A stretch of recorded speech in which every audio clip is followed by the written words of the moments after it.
adẹ́tẹ̀ kò lè fún ó lè ṣe kí ó lè yí dànù. ó lọ́wọ́ tó ìfọ́ra ń tó ti rí dà kò lè fún ṣùgbọ́n ó lè yí dànù. bí ò ti ẹsẹ̀ tí ó yí rè ó dórí rẹ̀ yóò yí ọdún wàrà àti kí ni o àtàjẹ́ ìwọ ló ní wàrà o ọmọ ọ̀tá rẹ̀ lájẹ́ bó bá jọ ṣe kí ni ìránṣẹ́ mi kan inú ọmọ ìyá mi ń bí ó pè fún ìmọ̀ pé ó sẹ́yìn fẹ́ẹ́ sí òkèlè àbíkẹ́ ìbẹ̀rẹ̀ ọdún yìí náà ni o lòun náà tún lálàá o pé èèwọ̀n kan wá ọwọ́ àtúnyẹ kó tí bá gbọ́ kí n dáadáa pé ó lọ́ọ́ jáde ṣọ́ọ̀bù àbíkẹ́ ìbẹ̀rẹ̀ ọdún àwọn tí ò ní kankan ayé wọn ti rún wọn fẹ́ bá yé àwọn tó kù jẹ́ o onílù agbára màmá onílù agbára you need power.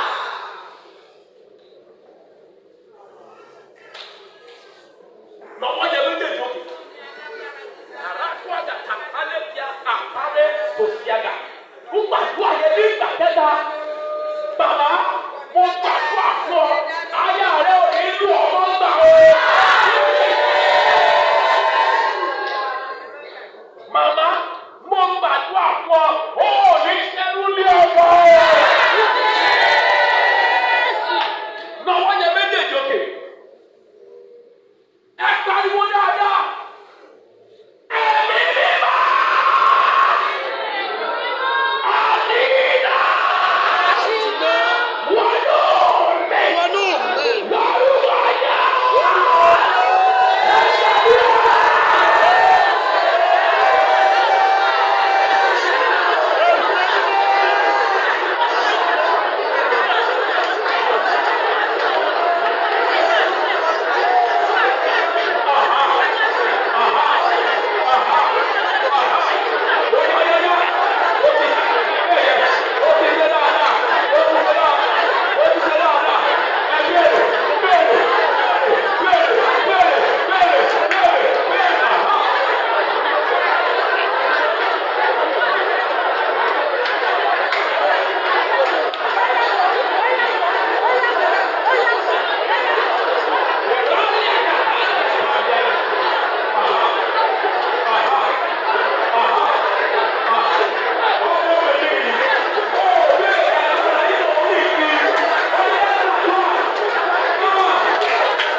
sí pé ó wà nínú Olúwa.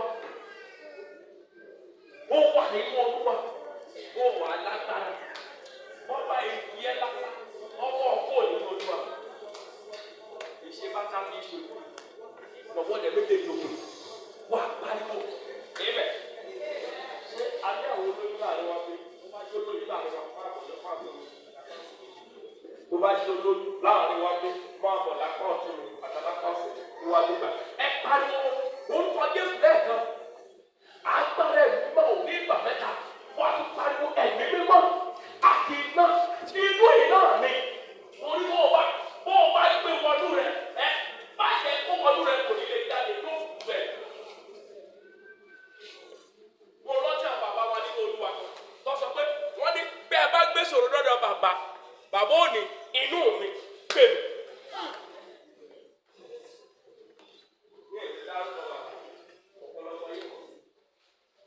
Inú mi gbé mi. Kò sí gbogbo yóò wọ̀ ọ́ lọ́wọ́. Orí kó bá yìí dé. Kò ní lè dá. Lọ́wọ́ rẹ̀ ló dé lò. Orúkọ Jésù rẹ̀ ká. Agbára ẹ̀mí mímọ́ ní ìgbà mẹ́ta. Wọ́n máa pariwo ẹ̀mí mímọ́ àti iná. Wọ́n ló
àbí irú rẹ̀ bá bá lọ lé kó sọ pé lọ́wọ́ yẹ méjèèjì sọ wà á lórúkọ Jésù nígbà méje orúkọ Jésù orúkọ Jésù orúkọ Jésù nígbà méje wà á parí ẹ̀mí mímọ́ sídìbò mi. Holy Ghost, ó wá ṣàtò mi láti bẹ̀rẹ̀. Holy Ghost, ó wá ṣàtò mi. Ìránṣẹ́ gbàdúrà yẹn dáadáa.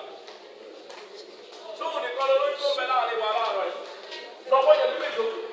Orúkọ Jésù nígbà méje. Ó bá lè pariwo wá pariwo. Ẹ̀mí mímọ́ sí ní bọ̀ bí ẹ gbàdúrà.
gbà díẹ̀ ni.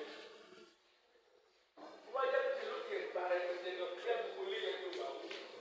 Bí ló kọ̀ ra gbà díẹ̀ ni èyí sì bọ̀. Ó gbàdúrà fẹ́ni tó lè ṣàmì. Ẹni tó súnmọ́ tó yẹ ìjọba ṣọ́ọ̀ṣì àbẹ́ ìjọba tó ló ń wọlé wa kára ìjà lórí rẹ̀ lọ́dún yìí lórúkọ Jésù Kristi. Mo ní Ọlọ́run tó wọ àwọn jẹ́ ìtọ́jú lọ́dún.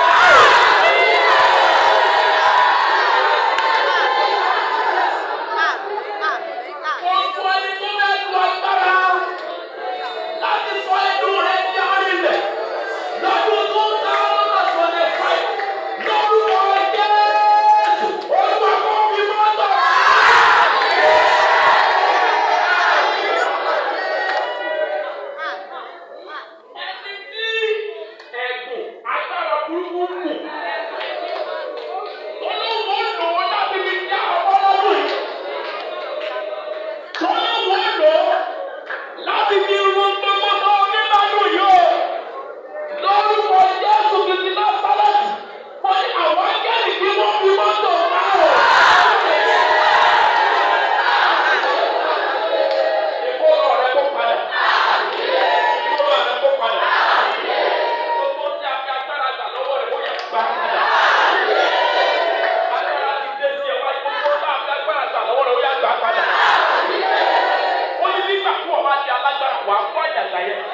àwa olómi àdúrà àmọ́ra wa ẹ̀wọ̀n bá dé omi àdúrà sọ̀rọ̀ bẹ̀rẹ̀ àwa olómi àdúrà àmọ́ra wa ẹ̀wọ̀n bá dé omi àdúrà sọ̀rọ̀ bẹ̀rẹ̀ àwa olómi àdúrà àmọ́ra wa ẹ̀wọ̀n bá dé omi àdúrà sọ̀rọ̀ bẹ̀rẹ̀.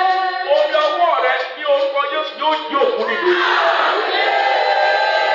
Omi yẹn tó o bá fi ní sọ́ọ̀bù ẹ lórúkọ yìí wàá máa tàyè. O ò ní tàtàkùtà. Ẹgbẹ́ rẹ̀ ò ní ya sọ́ọ̀bù ẹ. Wèrè onídọ̀jà rẹ nù. Ó lé tẹ̀mí tara kò ní ya sọ́ọ̀bù. Ìyè. Mo ní lomi àti orí rẹ̀ tó kù. Jésù Olúwa wa. Ẹ wo nínú omi.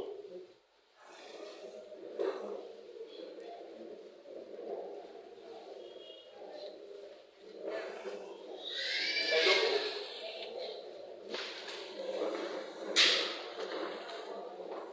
Nígbà tí a bá ti ṣe orí ọ̀fẹ́,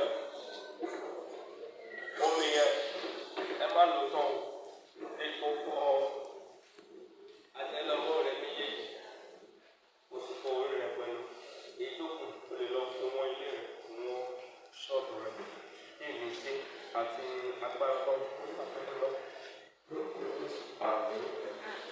Mo ní kí ìmísí àti agbára kan kó máa bá yẹn lọ. Ìyá tó lọ sínú ìwé Hébérù orí kẹfà Hébérù orí kẹfà Hebrews chapter 6 ẹsẹ̀ 3. Nítorí náà ta ló kà ẹ̀ka káwọn èèyàn ní gbọ́dọ̀ rẹ̀. Nítorí náà yá fi ìpìlẹ̀ṣẹ̀ ẹ̀kọ́ Kristi sílẹ̀ yá lọ sí pípé. Ẹ tẹ̀síwájú. Lẹ́ẹ̀ tó fi ìpìlẹ̀ ìrònúpìwàdà kúrò nínú òkú ẹ̀ṣẹ̀ lélẹ̀ àti ìgbàgbọ́ sípa ti Ọlọ́run. Kí ni Bíbélì sọ? Wàá sọ̀rọ̀ ní mẹ́ta kan. Mo jẹ́ Ọlọ́run sọ fún ọ, kéjà tiẹ̀ láàárọ̀ ẹ̀ ti rí pé kúrò nínú ìwà kéèyàn tó ṣẹ̀ máa gbà ọ́, kéèyàn tó ṣẹ̀ máa fi ọ́, kéèyàn tó ṣẹ̀ máa bẹ̀ ọ́, gbogbo ṣe tọ́lọ́run lọ́rùn. Ó rí pé ẹgbẹ́ ká kú ní ti ìpìlẹ̀ṣẹ̀ yẹn, láti ẹ̀dùn máa bẹ̀ yín pé ẹ wá sọ́ọ̀sì, láti ẹ̀ máa bẹ̀ ọ́ pé wá ṣe tọ́lọ́run, láti ẹ̀ máa bẹ̀ ọ́ wá gbàdúrà, láti ẹ̀ máa bẹ̀ ọ́ wá ṣe lé. Ẹ fi yẹn lẹ̀, ẹ jẹ́ ká lọ sí pípé lọ́dún yìí o, let us move on to work perfection. Ẹ jẹ́ ká lọ sí pípé. Ẹ kí wọ́n ti gba agbára yẹn, kí agbára wọ̀ ní ilé rẹ̀, kí agbára ọlọ́run ní àyíká rẹ̀, kí agbára ọlọ́run ní iṣẹ́ rẹ̀. Má jẹ́ kí èèyàn tó máa dúkòwò wọn níbi iṣẹ́ rẹ̀ tó lè kọ́ tẹ́sán àṣà máa ṣẹlẹ̀ tí wọ́n máa bẹ̀rẹ̀ pé wọ́n ti dé ẹ bá wá bá ara wọn. Wọ́n fúnra náà rẹ̀ lóòótọ́ àbẹ̀fọ́ náà rẹ̀. Má wà nínú ìpìlẹ̀ṣẹ̀ kọ́ṣọ́ máa ń lọ nípa báyìí la ṣe ní ìgbàgbọ́ sí ewu wa, báyìí la ṣe ní ìgbàgbọ́ sí ipa náà, báyìí lè kọ́ṣẹ́ máa kọ́ ọ nílẹ̀. Ó ti yọ bẹ́ẹ̀ yẹn, jẹ́ pípé nínú Olúwa. Gbogbo tí wọ́n nígbà láàárọ̀ yìí máa bẹ̀rẹ̀ sí nínú ìgbàgbọ́ ní ìṣe ohun tí ohun tó ò rí pọ́nẹ̀ tí o pé o ti rí. Nígbà tó ní ìgbàgbọ́ nìyẹn. Àwọn òkùnkùn tí ó wà bá ọjà ìgbàgbọ́ làwọn ọmọ ń lò nínú ọgbà ní. Olúwa yóò dá bá rẹ̀. Lẹ́gbẹ̀ẹ́ o. Má jẹ́ kẹ́ni kó ṣe máa bẹ̀ ọ́ láti ṣe ohun tó jẹ́ ti Olúwa. Olúwa yóò wà pẹ̀lú yín. Yóò lọ fẹ́ Kristi Olúwa. Ìlànà pẹ̀lú Olúwa. Ìlànà pẹ̀lú